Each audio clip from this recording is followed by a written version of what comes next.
Bismillahirrahmanirrahim. Alhamdulillahirabbil alamin. Wa bihi nasta'in ala umuri dunya waddin. Asyhadu an la ilaha illallah wahdahu la syarikalah wa asyhadu anna sayyidana Muhammadan abduhu wa rasuluh. Allahumma salli wa sallim wa barik ala sayyidina wa habibina Muhammad wa ala alihi wa ashabihi ajma'in. Amma ba'du.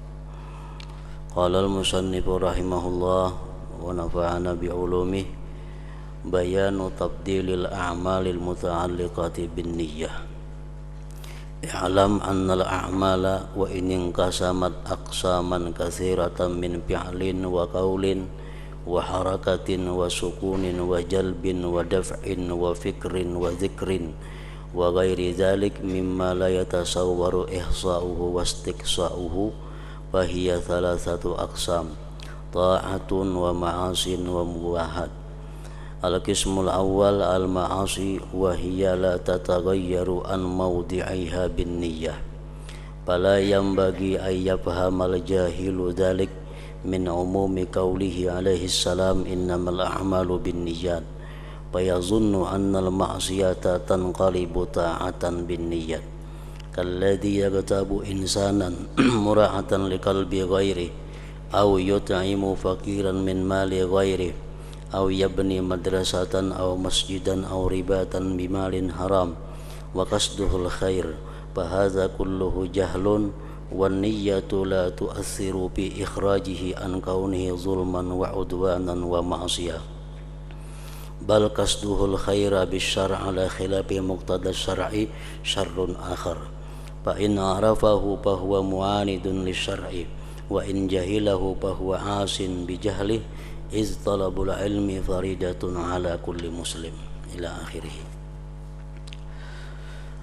Makna daripada kalam al-Imamul Ghazali rahimahullah wa nafa'ana bi ulumih, penjelasan tentang rincian amal-amal yang berkaitan dengan niat.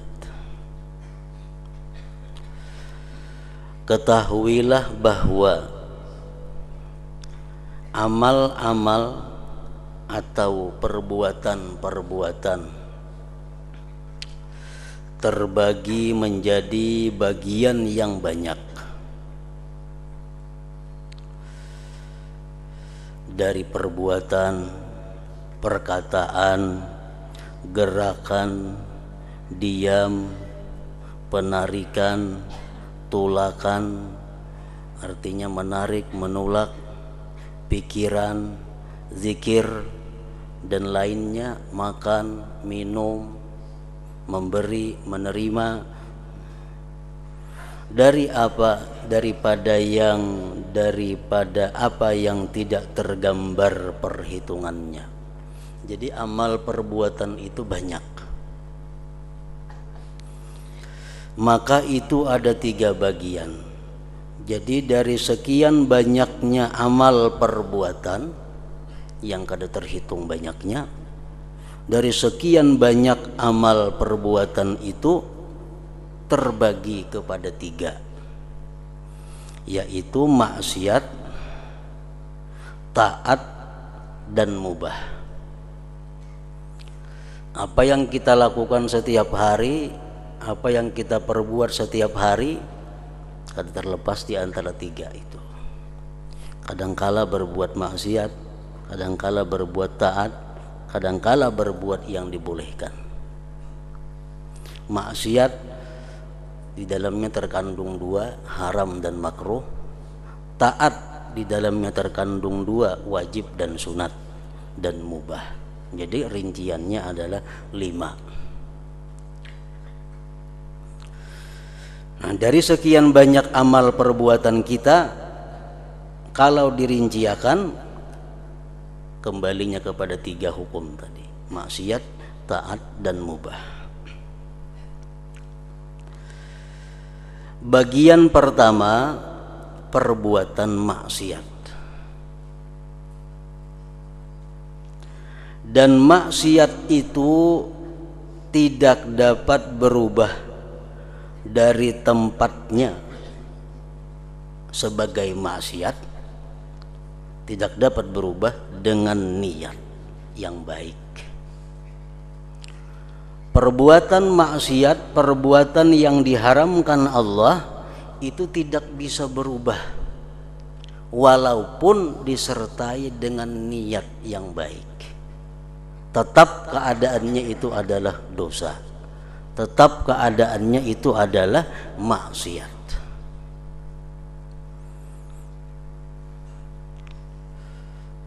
Contohnya, kawan kita menawarkan kepada kita minuman yang diharamkan Allah.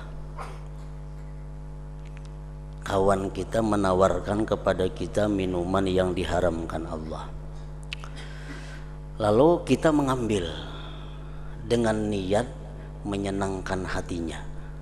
Karena amun kita tolak, kena kecewainya, mengecewakan orang Islam itu berdosa. Amun kita ambil, hatinya senang, menyenangkan orang Islam itu adalah perbuatan yang mulia. Nah, jadi ambil minuman yang diharamkan tadi dengan niat menyenangkan hatinya. Nah, itu kada bisa. Kenapa? Karena sesuatu yang haram itu kada bisa berubah dengan sebab niat yang baik. Dengan sebab niat yang baik.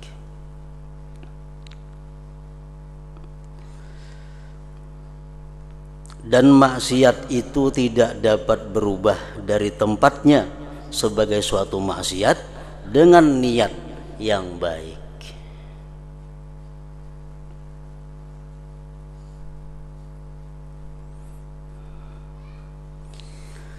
Maka tidak semestinya orang jahil, tidak semestinya orang yang jahil itu memahami demikian itu dari umumnya, dari keumuman, maksudnya dari umumnya sabda Rasulullah sallallahu alaihi wasallam, innamal a'malu binniyat, hanya saja amal perbuatan itu tergantung niatnya.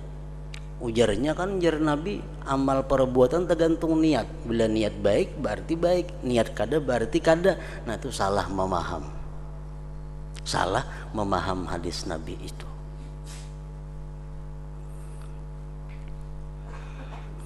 Tidak semestinya orang jahil memahami demikian itu dari umumnya sabda Rasulullah sallallahu alaihi wasallam, innamal a'malu binniyat, artinya hanya saja amal perbuatan itu tergantung niatnya.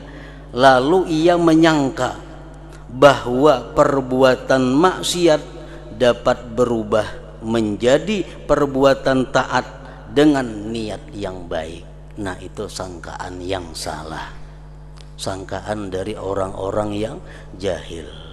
Kada kawa macam itu.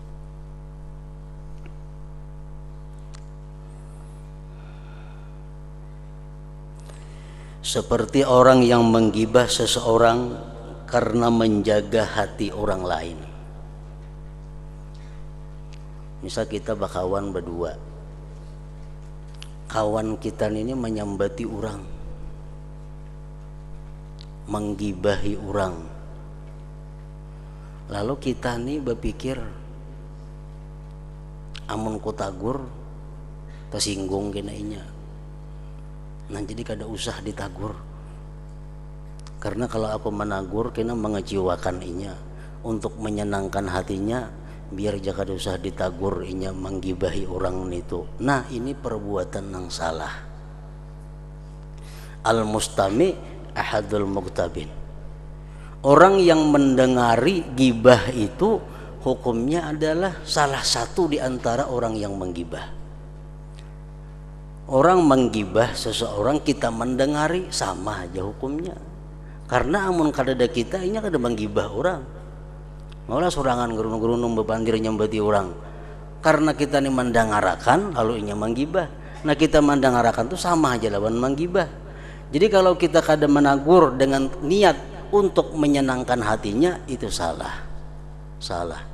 Itu kada merubah maksiat menjadi kebaikan, tetap maksiat. Karena niat, sebaik apapun niat, kada akan bisa merubah perbuatan maksiat menjadi perbuatan taat.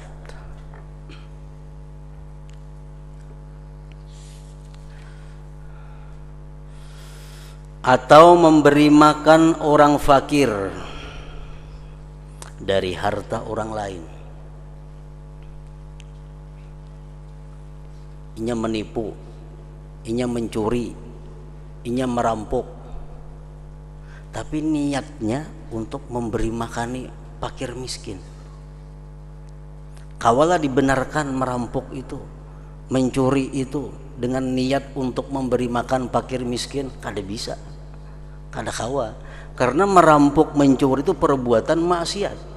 Perbuatan maksiat tidak akan bisa berubah menjadi taat dengan niat apapun. Dengan niat baik apapun, perbuatan maksiat tetap maksiat. Memberi makan orang fakir dari harta orang lain. Hayam orang disembelih, tujuan beri makani orang kena. Tetap aja mencuri ngarannya, tetap aja mencuntan. Kada kawa dirubah dengan niat. Atau membangun madrasah atau masjid atau pondok pesantren madrasah tadi dengan harta haram, dan maksudnya adalah kebaikan. Inya mencuri, merampok, mengambil duit orang, menggunakannya ke masjid dengan tujuan kebaikan, kada bisa, kada kawa itu. Perbuatan maksiat kada kawa berubah dari tempatnya sebagai maksiat dengan niat yang baik.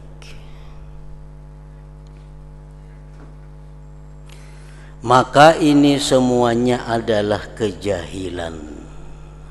Kejahilan. Karena dia jahil, karena inya kada tahu, dikiranya macam itu baik. Berbuat nang haram, niatnya baik, ujarnya baik. Nah itu karena kejahilan inya. Maka ini semuanya adalah kejahilan. Dan niat itu tidak berpengaruh, tidak berguna.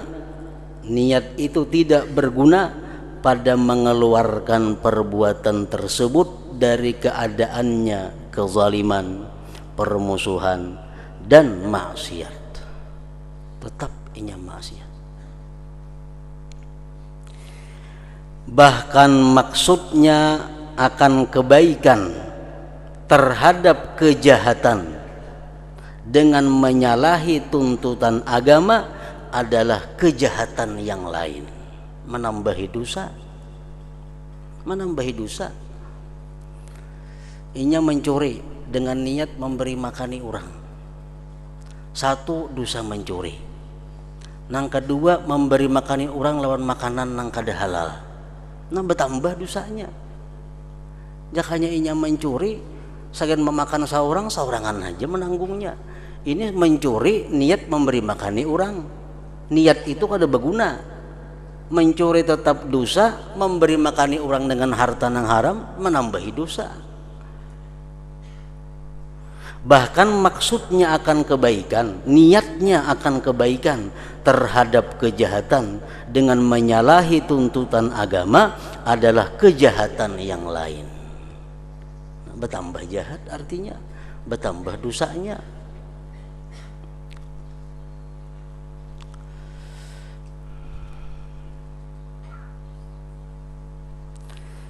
Ada kaidah yang menyatakan bahwa an-niyyatu la tu'assiru bil ma'asi. Niat itu tidak memberi bekas pada sesuatu yang maksiat.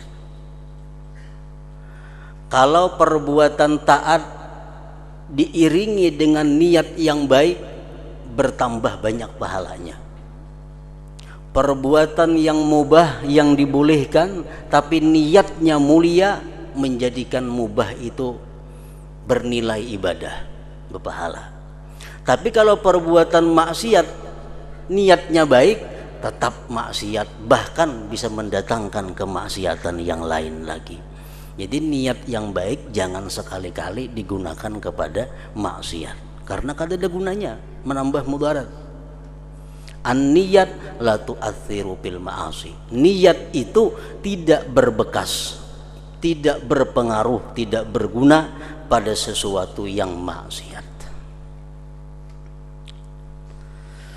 Nah, namun dalam setiap kaidah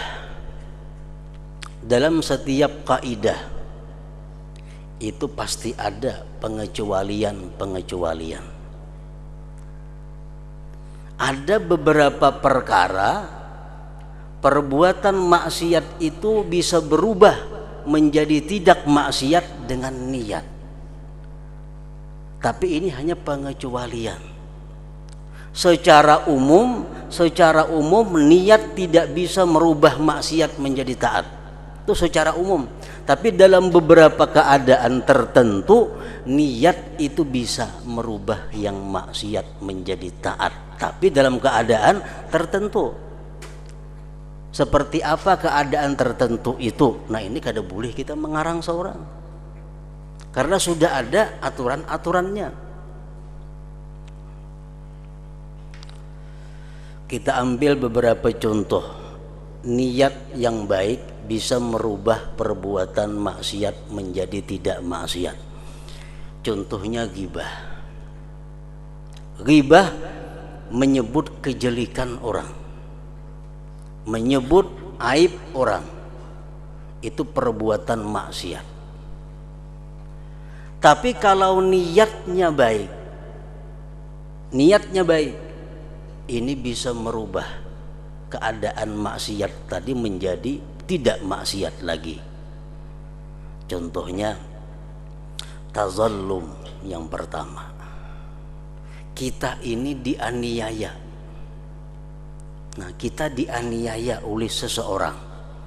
Kita ditipu oleh seseorang, kita dizalim oleh seseorang. Nah, lalu payajuzu lil mazlum ayyazkura inda man lahu wilayatun aw lahu qudratun ala insabihi zulma zalimihi bi ayyakula zalamani pulan bikas dirab zalamatihi. Boleh bagi orang yang dizalim itu menyebutkan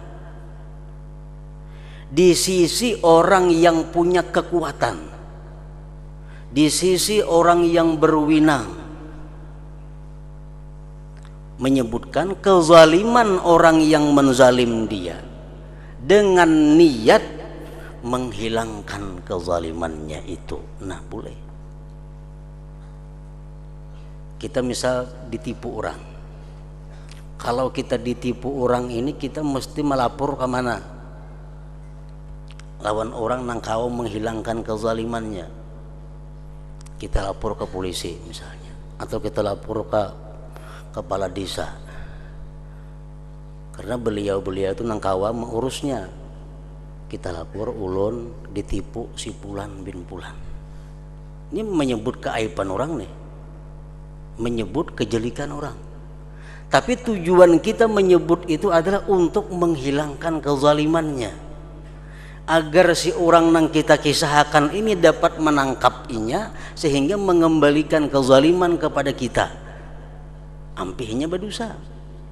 Nah, jadi kita lapor ke polisi, wahai polisi, ulun tadi dizalim Pulan bin Pulan, ulun ditipunya.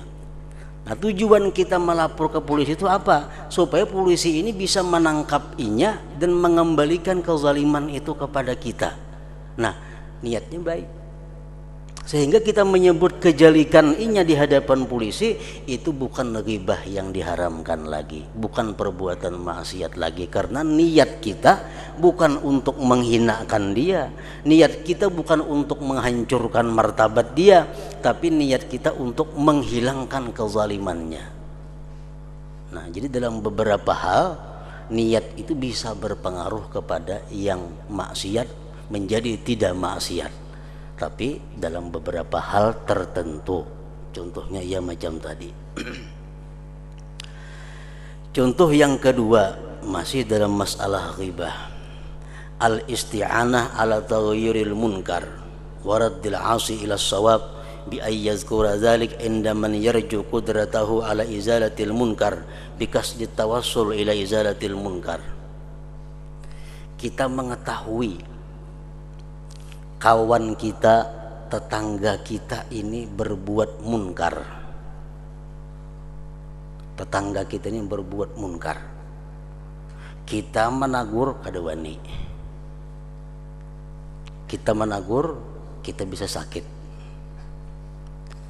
Nah, kalau kita datangi orang yang orang itu punya keberanian menegur kawan kita ini, kita datangi sidin, kita sebutkan kemunkarannya. Anu Pak Aina sebelah rumah ulun itu berbuat nang kada baik terus, berbuat munkar terus. Nah, kita menyebut keaiban orang, kejelekan ini gibah ngarannya. Tapi karena niat kita untuk menghilangkan munkar, maka itu jadi bukan maksiat. Kalau niat kita untuk supaya inya hina, supaya inya jatuh martabatnya, untuk menjelikkan kawan kita, nah itu gibah ngarannya, itu haram. Tapi karena niat kita bukan itu, niat kita untuk menghilangkan kemungkaran, bukan gibah ngarannya. Nah, jadi di sini niat berpengaruh dalam merubah satu maksiat menjadi tidak maksiat. Yang ketiga contohnya minta fatwa. Minta fatwa.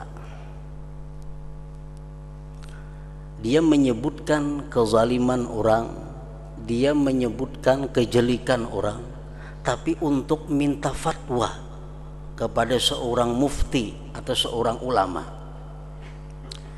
Seorang perempuan datang kepada Rasulullah sallallahu alaihi wasallam. Wahai Rasulullah, ujar perempuan tadi, kayak apa caranya nah? Laki ulun itu pamalar bener orangnya. Laki ulun tuh pamalar, meninggali ungkus nafkah tuh kada cukup di rumah. Maka sidin banyak aja bisi duit. Kan ini menyebutkan keaiban laki lagi lawan orang nih. Apakah boleh hai Rasulullah ulun mengambil duitnya kada bepadahan karena kada cukup mengungkusi kami seperanakan ini?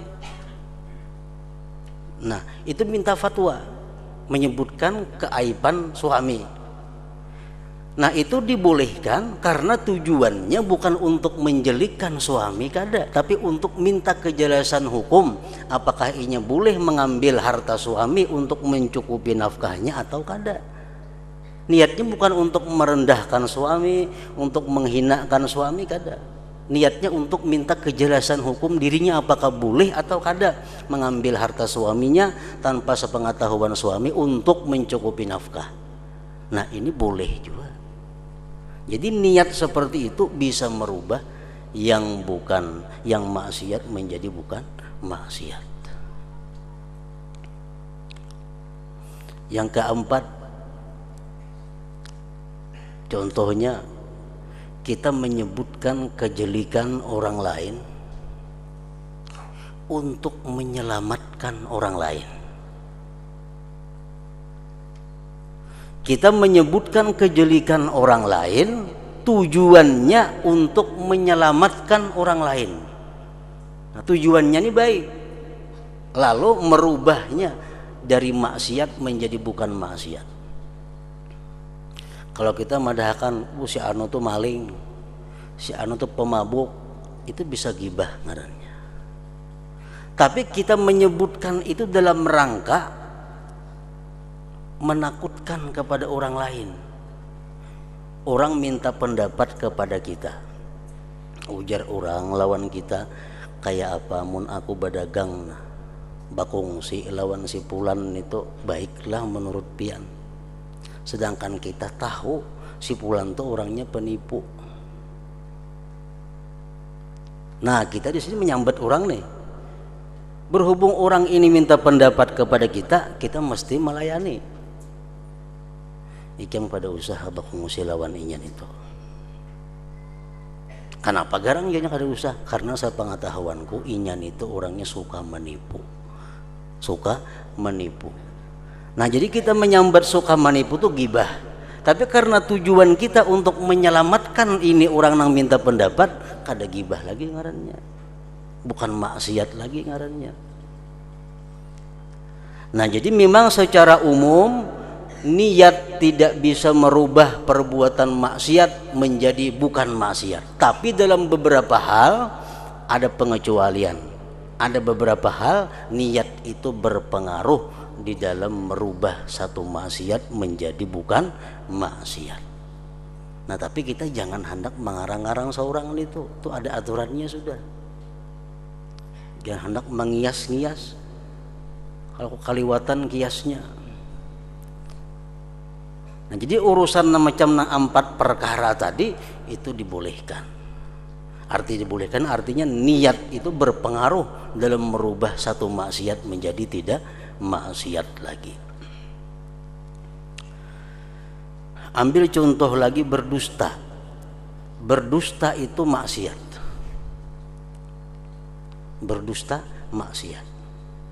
Tapi dengan sebab niat yang baik, ada beberapa hal yang berdusta itu menjadi tidak maksiat. Dalam beberapa hal, kada semuaan.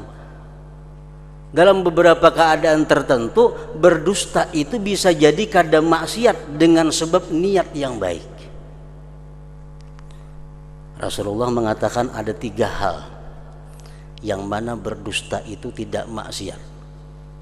Pertama, dalam urusan peperangan. Dalam urusan peperangan, misalnya kita hendak menyerang musuh di suatu tempat,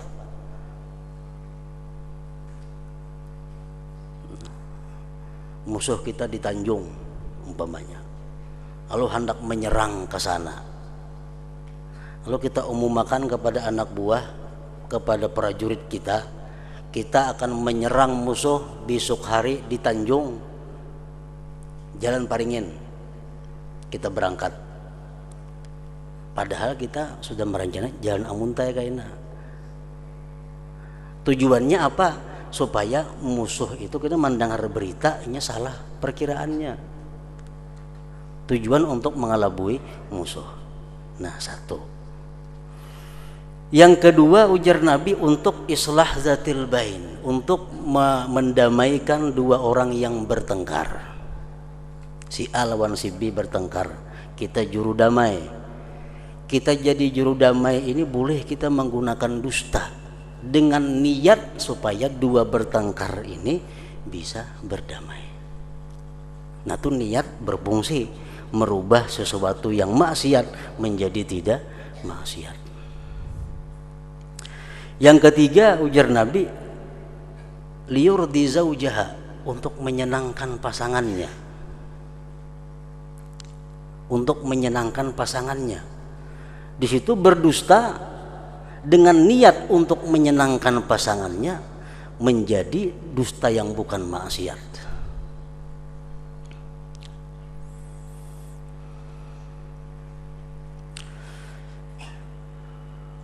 Umpamanya jar laki lawan nang bini, ikam umpamanya sayanglah lawan aku ini. Nah, lalu ujar umanya, bah pian tuh nomor 1 ulun sayangi sudah, walaupun dalam hati nomor 1000 umpamanya, tapi dimuntung ayo nomor 1 kada apa-apa, untuk menyenangkan pasangannya. Nah, niat seperti itu merubah status dusta dari maksiat menjadi bukan maksiat. Nah, cuma yang perlu kita ingat bahwa pengecualian itu sangat terbatas dalam hal-hal tertentu, dalam hal-hal yang sudah digariskan. Secara umum tetap kita berpegang kepada kaidah an-niyat la tu'atsiru bil ma'asi. Niat itu walaupun baik tidak berpengaruh dalam merubah maksiat menjadikan bukan maksiat, tetap maksiat juga.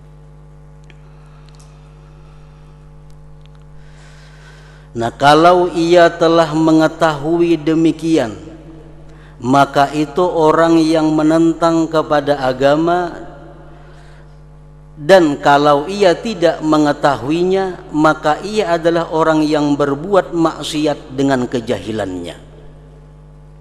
Inya tuh sudah tahu bahwa niat nang baik itu kada akan bisa merubah maksiat, tetap digawinya, berarti menentang agama. Sudah tahu niat itu kada bisa merubah maksiat menjadi taat. Sudah tahu tetap digawinya, itu menentang agama. Kalau inya kada tahu bang, berarti inya maksiat dengan kejahilannya, maksiat dengan kebodohannya. Dikiranya mencuntan tuh boleh aja sagan memberi makani orang, gawinya inya kada tahu, tetap ini orang maksiat, tapi maksiat dengan kejahilannya, dengan kebodohannya. Karena menuntut ilmu adalah wajib atas setiap orang muslim.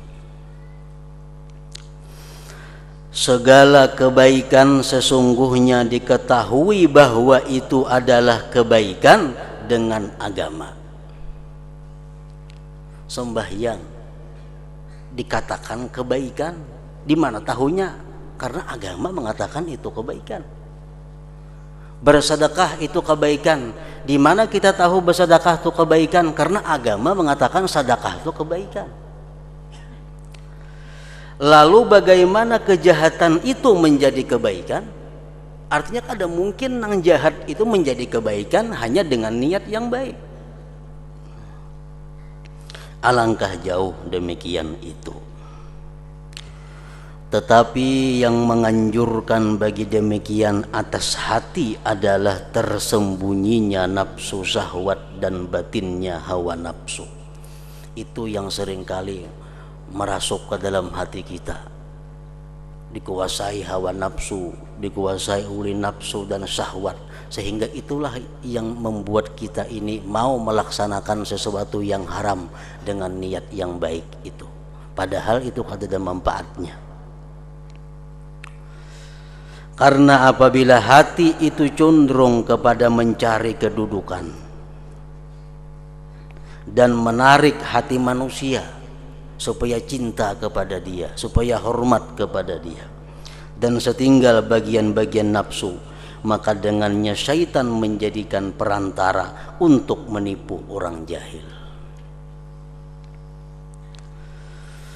Karena itulah Sahal rahimahullah berkata, tidaklah Allah Ta'ala didurhakai dengan perbuatan maksiat yang lebih besar daripada jahil kebodohan.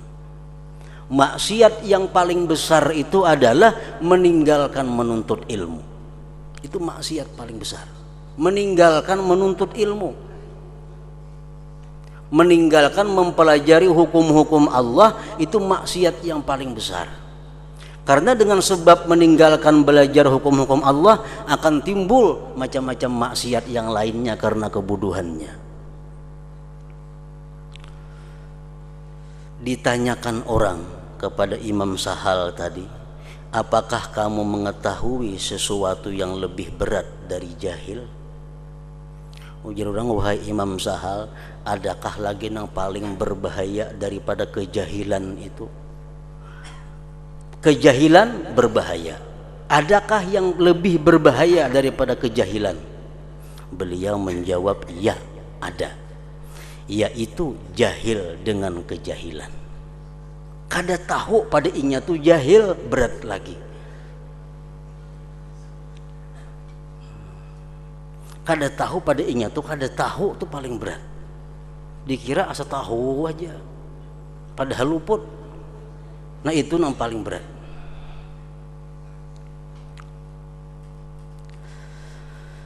Imam Khalil bin Ahmad berkata, dibuat oleh Imam Ghazali dalam beberapa kitab beliau yang terkenal, ujar Sidin, seseorang itu ada 4 macam. Rajulun yadri wa yadri annahu yadri fadzalika alimun fattabi'uh.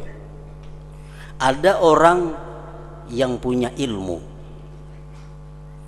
dan dia mengetahui, dia sadar bahwa dia punya ilmu. Ini alim orangnya, dan inya tahu pada dirinya alim. Nah, kalau kita berhadapan dengan orang seperti itu, bakawan dengan orang seperti itu, fattabi'uh, ikuti dia, umpati. Orangnya alim dan inya tahu pada dirinya alim, tahu pada dirinya punya ilmu, umpati, kada salah. Yang kedua, warajulun yadri wala yadri annahu yadri. Fadzalika naimun fa'aikizuh. Yang kedua, ada orang yang punya ilmu. Orang ini punya ilmu, tapi inya kada sadar bahwa dia punya ilmu. Orang seperti ini bangunkan, sadarkan inya. Sekolah agama di mana-mana tamat, di pondok ini tamat, di madrasah ini tamat, alim orangnya. Kemudian inya berusaha jadi pengusaha besar. Nah, ini orang punya ilmu, cuma inya kada sadar bahwa inya itu punya ilmu karena terlanjur berusaha. Nah, bangunkan inya agar inya kembali kepada ilmu, karena inya kada sadar bahwa dia itu alim. Yang ketiga, warajulun la yadri wa yadri annahu la yadri fadzalika mustarsyidun fa'allimuh. Yang ketiga, orang yang tidak punya ilmu.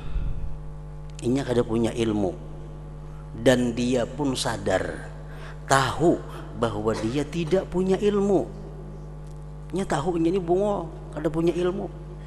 Nah, itu orang perlu diberi pelajaran. Fa'allimuh, lajari ilmu.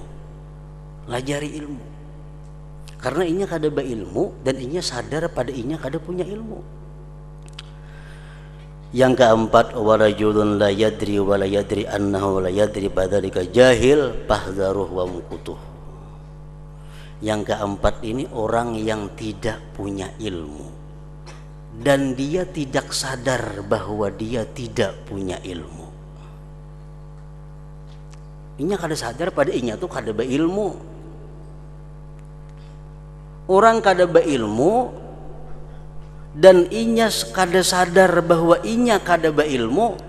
Nah, ini orang jauhi, yang dikawani. Fahdharuh, takuti dia. Kenapa? Ini orang bungul pada pintar. Orang nang kada beilmu tapi kada tahu pada inya tuh kada beilmu. Bila bakawan macam itu, fahdharuh, takutlah kamu kepada dia.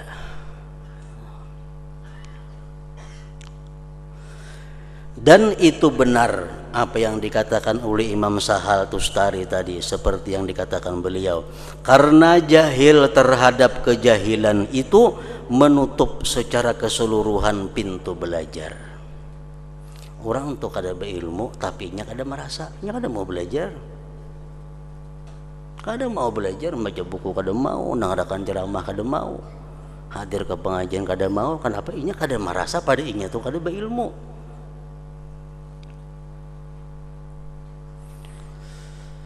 Barang siapa menyangka secara keseluruhan dengan dirinya bahwasanya ia alim, maka bagaimana ia belajar? Kada mungkin.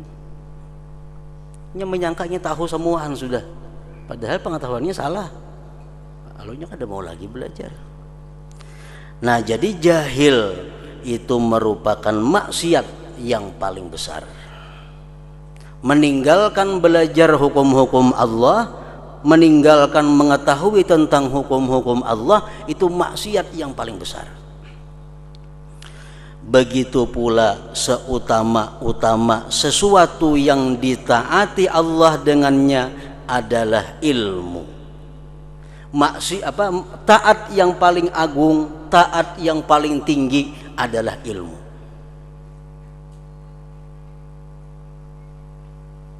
Taat mana aja kada melawan ilmu. Ilmu kepalanya taat. Makanya orang yang menuntut ilmu diberi Allah kelebihan-kelebihan daripada orang yang beribadah. Kenapa? Karena ibadah itu anaknya ilmu. Tanpa ilmu kada kau beribadah. Kada ada ilmu kada kau beribadah. Jadi ilmu ini kepalanya. Makanya ujar Nabi SAW, beliau bersabda, la anta kedua fatata'allama baban minal ilmi khairun min an tusalliya mi'ata rak'ah. Engkau pergi menuntut ilmu, belajar satu bab di situ, itu lebih baik bagi engkau sembahyang 100 rakaat. Kita belajar ilmu sebab lawan orang sembahyang 100 rakaat, mana ganalnya pahalanya? Ganal belajar ilmu. Karena ibadahnya itu anaknya ilmu. Hadis yang lain Rasulullah mengatakan hudhuru majlisi alim afdal min salati alfi rak'atin wa iyadati alfi marid wa syuhudi alfi janazah. Menghadiri majlis ilmu agama, menghadiri majlis belajar pengetahuan agama itu lebih afdal daripada sembahyang 1000 rakaat. Ditambah lagi mailangi 1000 orang garing. Ditambah lagi umpat ma'atar kakubur 1000 jenazah. Ma'atar jenazah, mailangi orang garing, sembahyang, kita tahu semuaan itu baik karena ilmu. Karena ilmu. Makanya kada ilmu kada tahu pada itu baik. Nah, jadi menuntut ilmunya itu jelas lebih afdal daripada ibadah tadi. Nah, begitu pula seutama-utama sesuatu yang ditaati Allah dengannya adalah ilmu. Dan kepala ilmu adalah ilmu tentang ilmu. Ilmu tentang ilmu. Artinya ilmu tentang ilmu itu adalah mengetahui dahulu ilmu mana yang patut, yang mesti kita pelajari. Ilmu banyak, macam-macam ilmu. Sekaligus dipelajari, kada mungkin kawa kepala kita menampungnya. Nah, kalau diadakan urutan-urutan, nang mana dahulu dipelajari, nang mana nang nomor 2, nang mana nomor 3, nang mengetahui itu kepalanya ilmu. Dan kepala ilmu adalah ilmu tentang ilmu. Sebagaimana kepala kebodohan jahil adalah kebodohan terhadap kebodohan. Sesungguhnya barang siapa tidak mengetahui ilmu yang bermanfaat daripada ilmu yang membawa mudarat, maka ia menyibukkan diri dengan apa yang manusia jatuh padanya dari ilmu-ilmu yang dihiasi yang menjadi perantara mereka kepada dunia. Ada ilmu-ilmu yang menjadikan dia perantara kepada dunia. Ada ilmu-ilmu yang membawa dia kepada keridaan Allah. Nah, ilmu mana dahulu yang dipelajari? Dan demikian itu adalah unsur kebodohan dan sumber kerusakan alam. Kalau kita meninggalkan ilmu nang mesti dahulu dipelajari, kita andak bedudi bedahulu ilmu nang kada penting, nah itu sumber kerusakan alam ini. Yang dimaksud adalah bahwa barang siapa bermaksud kebaikan dengan perbuatan maksiat karena kebodohan, maka ia tidak dimaafkan Allah. Orang tuh berbuat dosa, niatnya baik, kada berbekas, dan itu jadi maksiat, Allah kada akan memaafkan karena kebodohan inya, karena kejahilan inya. Kalau bang kena balasan ulun kada tahu pada itu kada boleh, kada ada maaf seperti itu, tetap dia dihukum. Kenapa mencuntan niat memberi makan orang, dikira ulun itu boleh aja jadi ulun gawi. Nah, kada kawa alasan seperti itu. Kada ada maaf bagi orang yang jahil. Tidak ada maaf bagi orang yang jahil, kecuali apabila ia adalah orang yang baru masuk Islam. Namun ia hanya masuk Islam, memperbuat nang macam itu, dimaafkan Allah. Dan tidak mendapatkan sesudah itu waktu untuk belajar. Ini hanya masuk Islam, mencuntan, hendak memberi makani orang, ini kada tahu dikiranya boleh aja, itu dimaafkan Allah. Kenapa? Karena ini belum ada waktu untuk mempelajari agama, hanya masuk Islam. Kalau orang nang mulai ninik moyang Islam, kada ada lagi alasannya. Allah Subhanahu wa taala berfirman, "Fas'alu ahla dzikri in kuntum la ta'lamun." Artinya, maka tanyakanlah, takunakan kepada orang-orang yang berilmu jika kamu tidak mengetahui. Amun kada tahu, betakun hukumnya. Betakun hukumnya apa ngalihnya? Nah, kada ada alasan kada tahu hukumnya kalau kita hidup di tengah kota. Kalau kita sudah lawas beragama Islam. Nah, hingga situ Rasulullah sallallahu alaihi wasallam bersabda,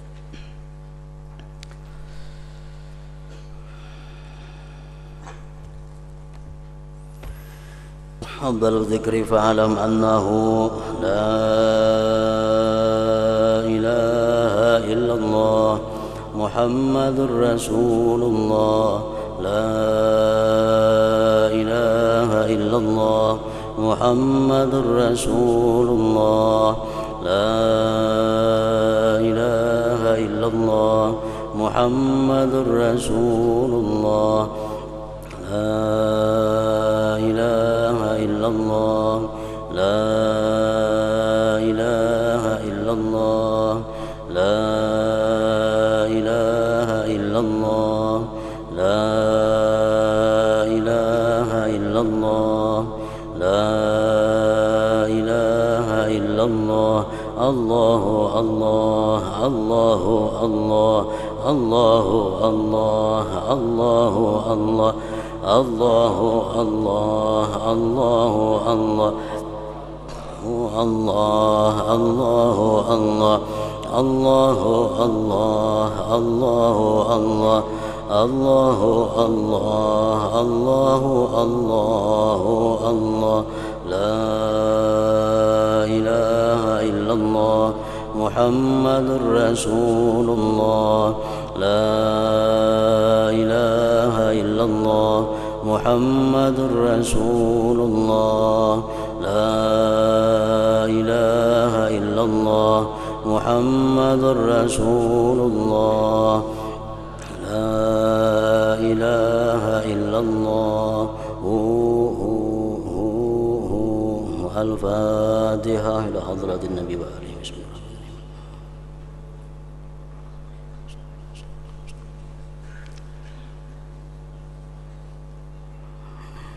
فيا أيها الراجون منه شفاعة صلوا عليه وسلموا تسليما.